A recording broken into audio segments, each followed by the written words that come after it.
Another lovely day here in Medellin, Colombia. I'm with Jarvis. Yeah, I said y'all wanted more Jarvis. And so I thought about, he has a wealth of information and knowledge about traveling. So we won't be all over the place. We're gonna break it down today. And we're gonna talk about your trips, your experience in the motherland, right? West Africa. West Africa. In 1992. particular. And he was briefing me on some of the stuff he was talking about, and regarding to sleeping outside and you know, in tents or something like that. Huts. So make sure we gonna get to that. And but what inspired you to go to the motherland, to go to Africa? I can tell you this.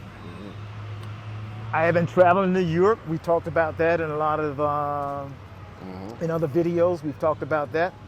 And I had friends asking me, hey, you're going to Europe. Hey, why don't you try the motherland? Why don't you, go to Africa? You probably heard that as well, right? It's funny how, and I think probably we're the only people that will try and guilt somebody into, I don't think any other traveler, I don't think any other type of travelers, somebody be like, oh, you're going to South America, why you ain't going to Europe? You know what I mean? But we experience people guilting us into, or assuming. Right. So people have made comments assuming that I've never been to Africa, right. Never been to any countries in Africa. Right. And I had to tell them that I had. Yeah. So yeah. Did it feel like that? Felt exactly like okay, that. Felt right. exactly like that. Right. And the thing is that I'm a baby boomer. Right. Explain what a baby boomer is for those that might not know. You born before 65. Yeah, baby boomer. After the war, after World War II, up until 1964. So the people born during those years, after World War II, up to 1964. I was born in 1960. Okay. Yeah. And the thing is that, so when I'm coming along, we're just reading. We're just reading books. No internet, none of that stuff. We're reading. So, when I had read about the travels, and I just want to throw this in there, is that people, African Americans, have been traveling. I think this decade marks 100 years after Josephine Baker, took Paris by storm. Mm-hmm. The Harlem Renaissance, guys were traveling, coming back, writing about their travels. Later on, Langston Hughes had a great book. Paul Robeson. I Wonder as I Wonder. Mm-hmm. Paul Robeson. Mm-hmm. And they've traveled around. Richard Wright traveled around Spain. He has a book, Pagan Spain. Chester Himes, the guy who wrote Rage in Harlem, he wrote about My Life of Absurdity. He wrote about that, him spending time in France and Spain as well. Right. So people have been traveling, African Americans, Black Americans, we've been traveling for a while. Yes. And I got into reading, and I read this book in the late 80s, early 90s, maybe in the early 90s. Mm-hmm. I read this book called Native Stranger, and it was done by Eddie L. Harris. Don't confuse him with Elian Harris. Eddie L. Harris from Stanford. He wrote about a year of traveling in Africa, and the title of the book was Native Stranger. Native Stranger. Yeah, and he wrote about how he traveled from Northern Africa down through Central Africa, West Africa to Southern Africa. A whole year. He talked about his experiences. I think he even spent some time in a jail there, because something went down. But right. this guy was, he's a writer from Stanford. He has other books. Once I read that book, I read a few other travel books with him traveling through the South in the U.S. Okay. But I was inspired by that, so I read that. 1992, I decided to go to Senegal and the Gambia. The Gambia, actually, that's what it's called. It was called then. I think it's called Gambia now, just Gambia. Right. But it's a country, is actually enveloped by Senegal on three sides, except for the ocean. Okay. All right, the Atlantic Ocean. Now, in Senegal, I also wanted to see the Isle of Gorée. Gorée, okay? And I may not pronounce it right, okay? The Isle of Gorée. It sits out from Senegal, but that's where the slave ships were, okay? So they brought the slaves out to the Isle of Gorée. Enslaved. Right, Africans. enslaved Africans, yeah. And it was a haunting experience.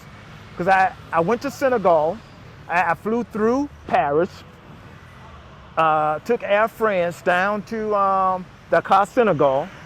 This was 1992. They speak French in Senegal? French, and there are several other languages. Wolof, it's another one. Right. WOLOF, I think it's. And my intentions were to go to Senegal and the Gambia.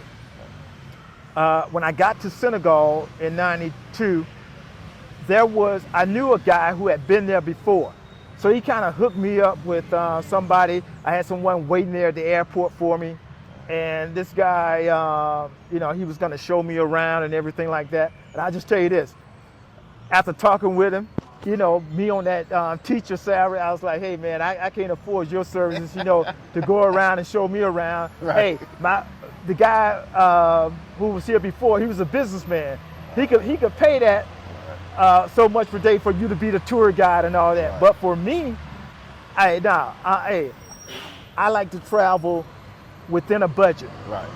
So I actually stayed at his house the first night because he took me from the airport. Mm-hmm. He took me to his house, which was like in a small village. Right. It was outside the capital. And I stayed there with him and his family. They gave me a room. And I remember, man, I already had jet lag, after flying from Miami How long was the flight to Paris. about? I think I'm not sure on that, but I think from Paris down to Dakar, it had to be 4 to 6 hours. I can't remember exactly. Right. But, I had a long flight from Miami to Paris. Right. All right. And so I gutted it out that night in his home. How was the accommodations in his home? Spartan. Spartan? I just say that. It was something else. I remember in there were no screens or anything in the windows. And I remember, I'm catnapping all through the night. And speaking of cats, a cat jumped up in the window. And when I woke up, man, I saw this cat, that scared the shit out of me. This cat was just sitting in the window. Right. Got up that next morning, and I told him, man, hey, look, take me back into town and to the city. I got a hotel room there. Right. In 1992, remember, no internet, none of that stuff, no cell phones. Right. And I ended up staying there in Dakar a few days. I stayed at that hotel. And I can remember the name. Did you do anything while you was in Dakar? For your viewers? No, did you do?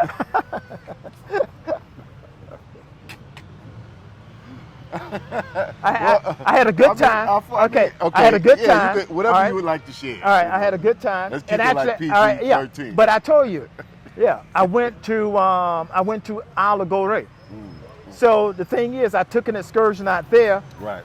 So we go out to the docks, and you take a boat, and then you go out to the island, and then you tour the island. Okay. And you could still see they had the chains there where they held the slaves. Right. You go down, and they had the dungeons there and everything, and they had what they call the door of no return. Right. They have that in a lot of countries in on the continent. Right. Yeah. And when you go through there, I guess, hey, that's the last time they were going to see home. Right. But it was very moving experience. Right. So I toured that, and then I decided, okay, I'm going to take a boat over to Gambia. So that was a boat leaving, and it was going down the coast, and I think it went along a river in the Gambia. How long was that boat ride? Overnight. It was an overnight trip. Okay. And I look back now, because I'm doing everything on a budget, so I'm not flying over there or anything like that. Right. And I look back now, and you see all these horror stories about boats sinking, this, that, whatever. Right. But it was a boat, and of course, you know, you had I paid for, and I was able to pay for inside, you know, where I had Right. comfortable seats laying back. And Also, then, it wasn't bad. You just sleep in the seats. right, it kind of, Okay, yeah, laid it was back, laid back, okay. because there were a lot of people on that boat. Really? I mean, a lot on the deck and everything. And where'd you put your luggage? Like, Well, you know, I had pretty much a small bag. Okay. I don't know if I still had my backpack, but it was a small. I could still have my backpack, but it was a small bag. All right, because you know, there I might have had one pair of jeans, shorts like crazy, t-shirts. What all was the these weather things. like? Hot. Real hot. The summertime. Yeah. The summertime. So, how much was the boat ride?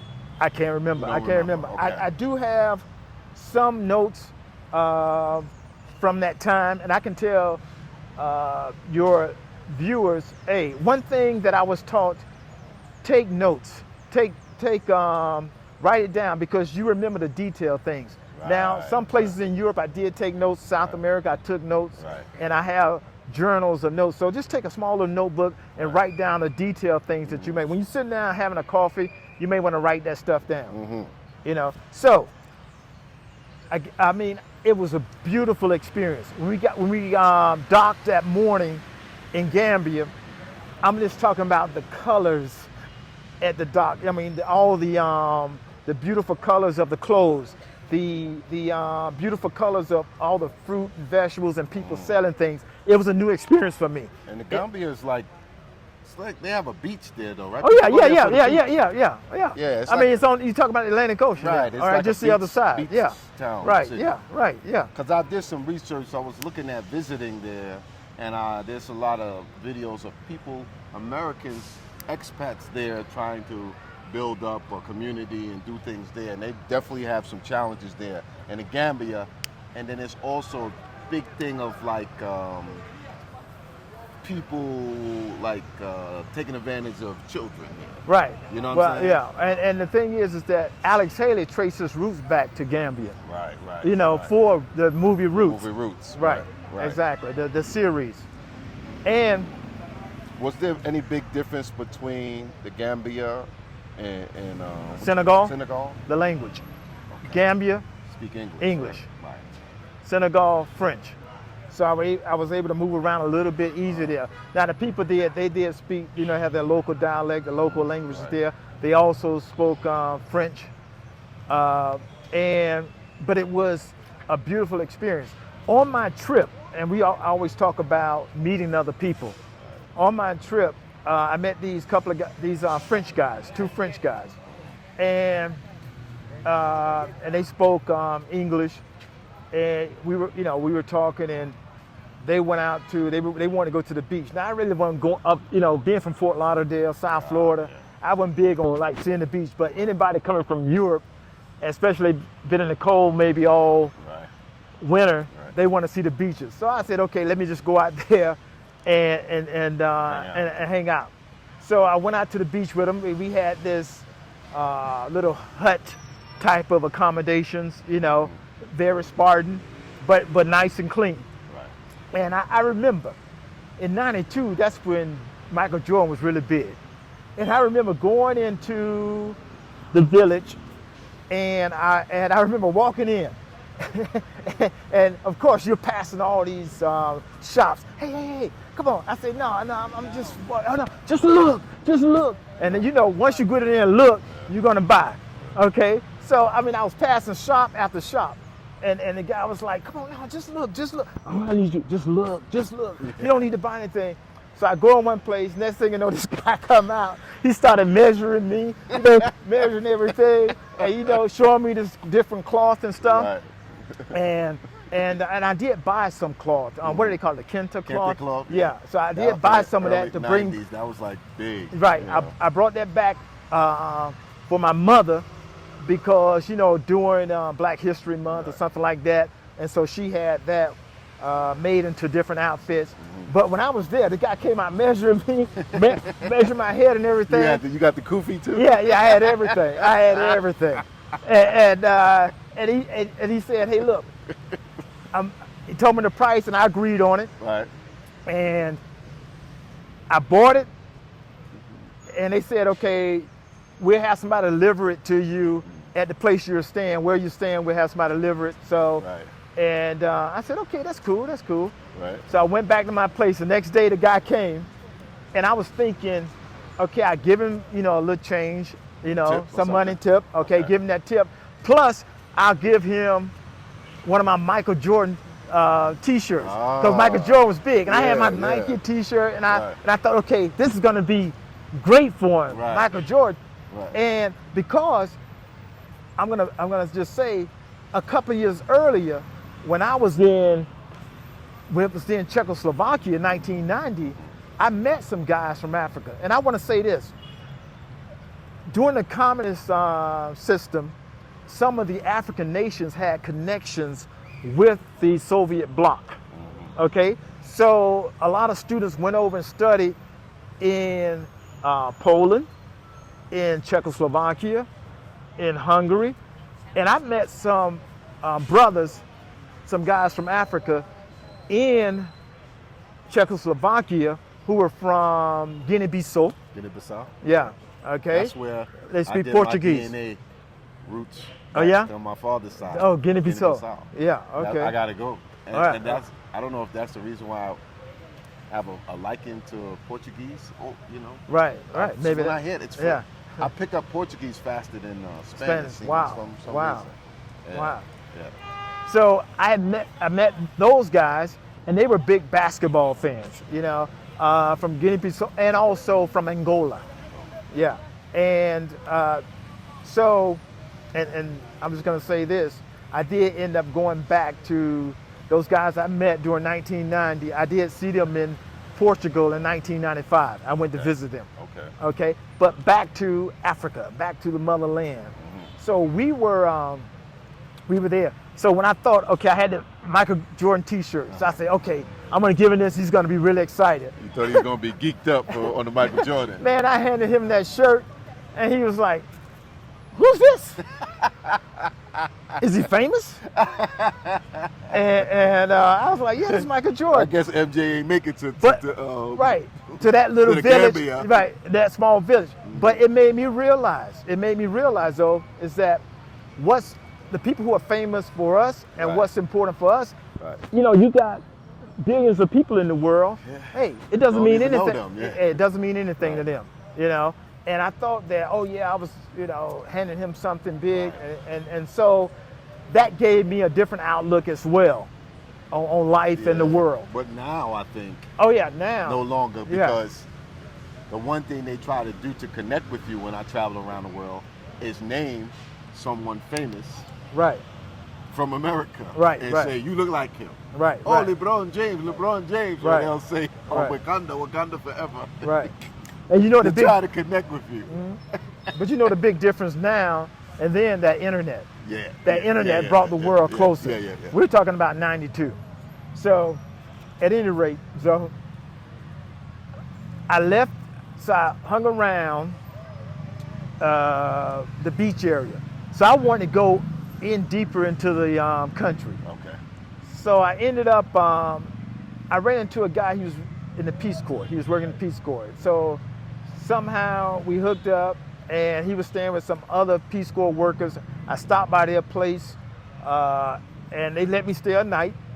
And, you know, I showered, everything like that. And then he said, hey, look, you really want to see, you know, the real deal? The real deal? Holyfield? Yeah. Let's go in deep into the, what they call bush. Deep into the bush. Right. So we ended up going out there for a few days. And I can tell you, got there, no electricity, no running water, and I stayed in these huts. Now during the day, so we went around, you know, taking canoe rides and things like that. And at night, I mean, dark. Pitch black. Only candle lights. You light a candle, that was the light. And man, staying in the huts, it's a cement, but it was made of, it was cement block. Dirt bricks? Yeah, blocks? And a grass roof, thatch roof.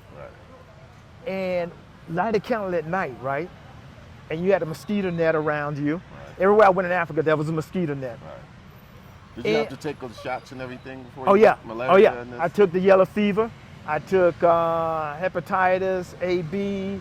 I took the tetanus shot. Yeah, a few shots. Right. Because then I had to travel with that yellow fever card. You still do. Oh yeah, you still do? If Okay. you like come from Brazil to Colombia, you Right. got to show your yellow fever. Right. And when I went from Colombia to Bonaire, well, we went to Aruba. But any one of those countries coming from Colombia, we had to show our yellow fever.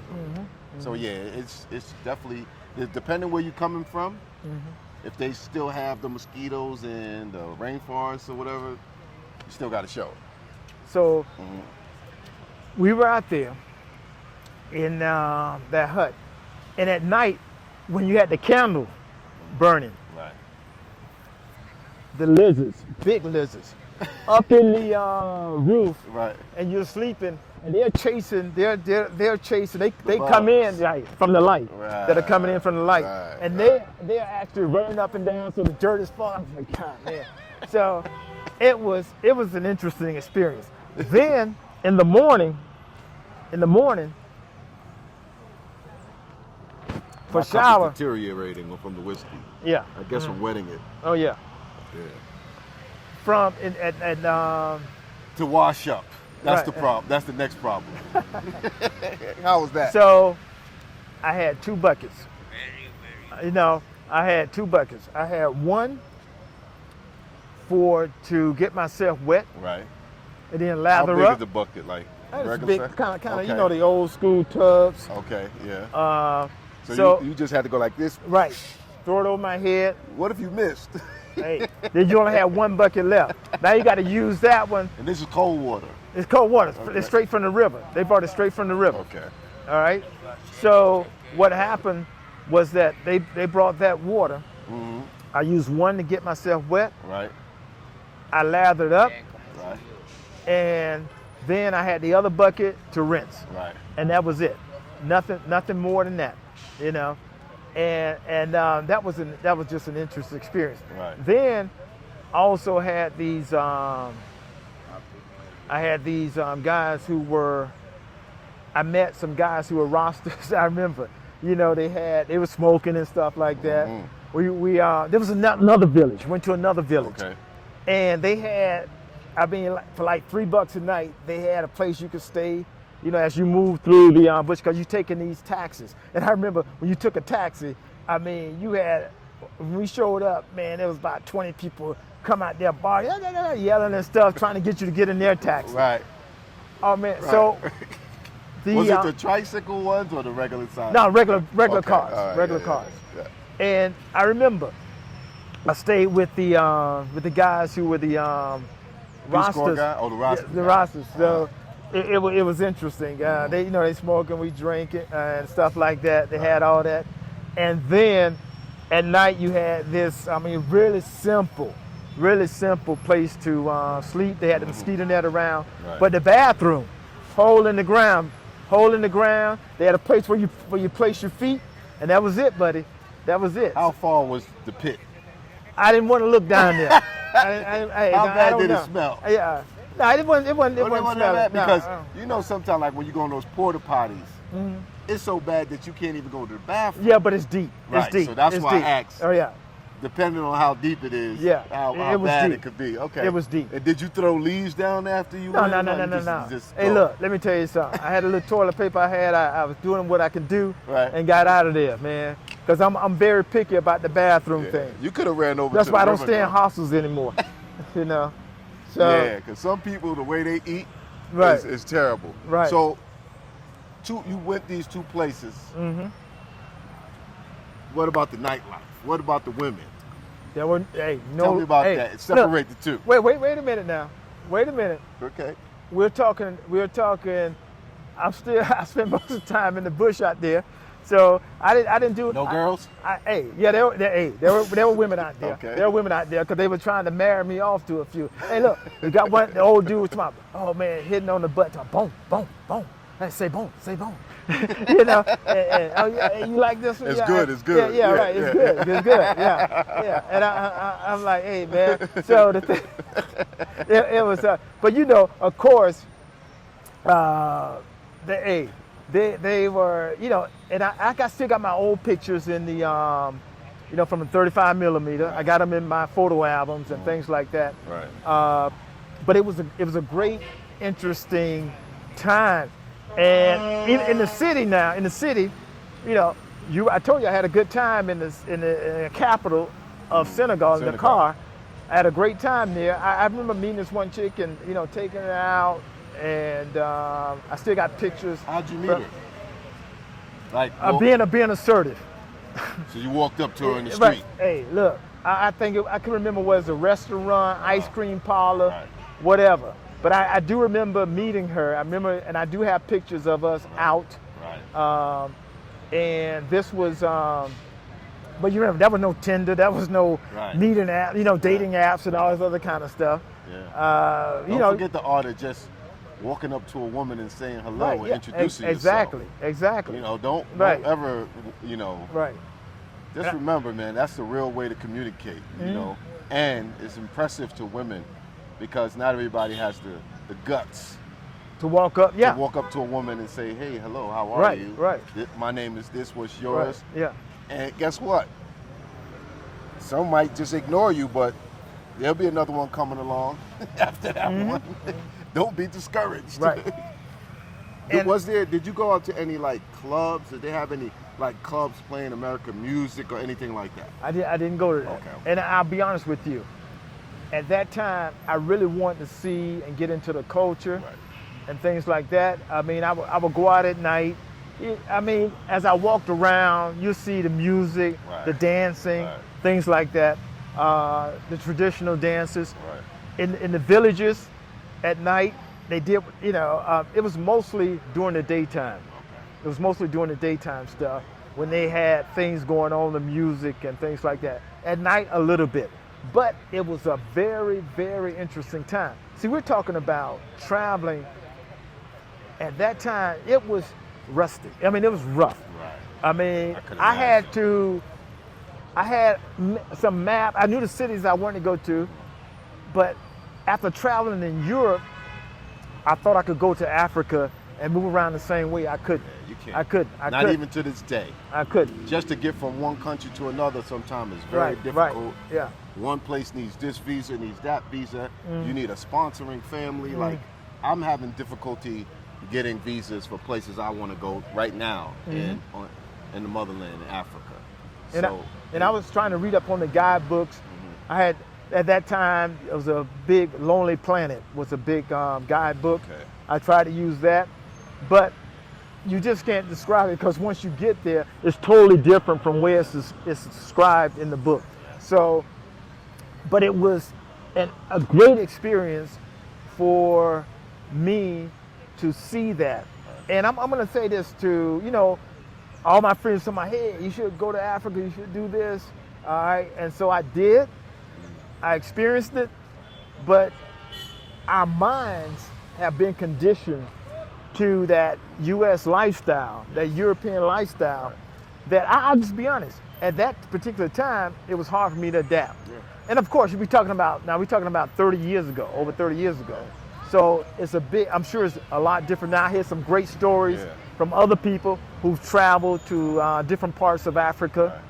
But I wanted to see the Isle of Gorée and a few other things. And it was, I remember in Dakar, and I got to do this. And you got to put this on your list as well, the country. We got to go to Cape Verde. I know. Because I just looked at it too. You know, Cape Verde, I think when you fly to Cape Verde, most flights go through Senegal. Oh, Senegal, okay. Or either Portugal. Right, Or either Portugal. Okay. Portugal. And I remember I met some women from Cape Verde. Yeah. Oh, man, beautiful. I met some women in Portugal from Cape Verde. Yeah. Beautiful. Yeah. Definitely beautiful. I think my boy is there right now, John Pierre. Right. I think Dennis John Pierre. I think he's there right now. He went to Portugal And I think he showed a clip from being in Cape Verde. And mind you, I was just looking at Cape Verde, just looking, you know, because people keep telling me to go to Cape Verde. And I was looking at the visas or whatever, what you got to do to get in there. But it's definitely on my list. The ladies, the city that has the most, I think, has a real large population of people from Cape Verde is Providence, Rhode Island, believe it or not. Oh, okay. Yeah. Okay. I think in Providence, Rhode Island, there's a large community of people from Cape Verde. Yeah. But that was, and when I met those women there in their car, oh man, I was saying, and we were talking, and I was frequenting their restaurant a lot. Right. I kept going back. I mean, great food. Oh man, the food was unbelievable. The food was great. And they kept telling me, hey, you got to visit Cape Verde. Cape Verde. I'm telling you. Yeah. So that's definitely on my list. It's been on my list for a while. So that's one of the things. But the experience in 1992, Senegal, Gambia, it was, I'm glad I did it. So now my friends who were telling me back then, oh yeah, I say, okay, all right, now when you guys gonna go? Right. When are you guys gonna go? Right. Yeah. Right. And, but next time I go, I would like to travel to East Africa the next time. And I wish, and that was one of my goals, just to take time off, because I told you the book about Native Stranger. The guy had traveled a year around, and I thought I would do that when I, retire. Right. Hey, but this South America has messed me up. Right. It messed me up again. Question, sometimes I'm traveling and I find myself in places and I say, what the hell am I doing here? Do you ever feel like that? Like, I'm like, what the? I feel like I'm in the Twilight Zone sometimes when I'm some places, and it's only like when I'm traveling alone. I'm like, absolutely. What am I doing here? That hits you. That hits you all the time. All the time. You're like floating along in a dream. Yeah. I mean, it's interesting. I mean, crazy. It usually happens when I'm in a taxi too. Right. And I'm going through neighborhoods to my destination. Right. And I'm like, I hope it's not in this area. Right, yeah. Exactly. Yeah. And you're moving around. It's something else. Yeah. It's something else. Yeah. That hits you, especially like I said, like you said, when you're alone. Right. Yeah, you wonder, hey, wait a minute, am I doing? And Zoe, I think about my travels and doing all that stuff without great communication like we have now, Right. without the technology, the devices, and things like that. Right. I mean, just imagine, Something when happened to you. Right, when I was there, because my family only knew that I was in Senegal and the Gambia. They had no idea where, because I wasn't communicating with them. Right. I think. Did you do the postcard thing? Because that's Postcards, what people man. used to do. Oh man, yeah, I send postcards like crazy. Yeah. I used to send them to my students as well. Right. Right. I send postcards, everything. People don't do that much anymore. When I first started traveling, I remember sending postcards home. Oh yeah. But I remember buying souvenirs for people and T-shirts for people. Mm-hmm. But now I travel so much. Unless it's something special I want to get for someone, I don't do it because and it's extra baggage. Yeah. You know. I know. Right. I stopped doing that. Yeah. I stopped doing it. I tell my friends now, if you want to see it, go see it for yourself. The world has really opened up. Yeah. I could understand back in the late 80s, early 90s when I first started traveling. But now, with YouTube, with the internet, you could just click on any story. That's right. And get information. Right. Tons of information. Tons of resources. Yeah. Not just your channel, other channels, that's right. Things like that. Right. And it's right there in your hands. You don't have to worry about a thing. Hey, you got GPS now. People can track your location. Yeah, when I'm in an Uber or I'm with friends somewhere and I go somewhere alone, I'll just connect them on my Uber and they could see me. Even my children at home could see where you going? Where you're going? On my Uber. Right. Yeah. So last scene over here, you know, right. with your phone and everything. Exactly. Totally different world now. Mm-hmm. Totally different world. And I just wanted to get that out there. And the thing is that I want the younger guys. Hey, you got to appreciate when you run into one of these older guys, like y'all call them OGs or whatever. Yeah. You got to appreciate if they were traveling 30, 40 years ago. Yeah. Hey, what we had to go through. All right. But I can tell you this: we have that knack for meeting people. Yeah. We have that knack for going out because you're forced to go out. You can't meet them online beforehand. You can't prep. No you just Tinder, gotta none of that. You just got to show up and go for what it is. Not even a translation app. Not even a translation app. Nothing. Yeah. We talked about when I got going into Eastern Europe. So you know those languages are very different. It's not the French, the Spanish. Right. Not even the sounds that you're familiar with. Exactly. Totally different. Totally different. Yeah. All right. Well, we're gonna probably pick up next time in Asia because he didn't get to really talk about Asia, and then probably the last one we're gonna be able to finish off in South America. But thank you, man. Hey, for not another at all. great story. Hey, not at all. Until next time, salute.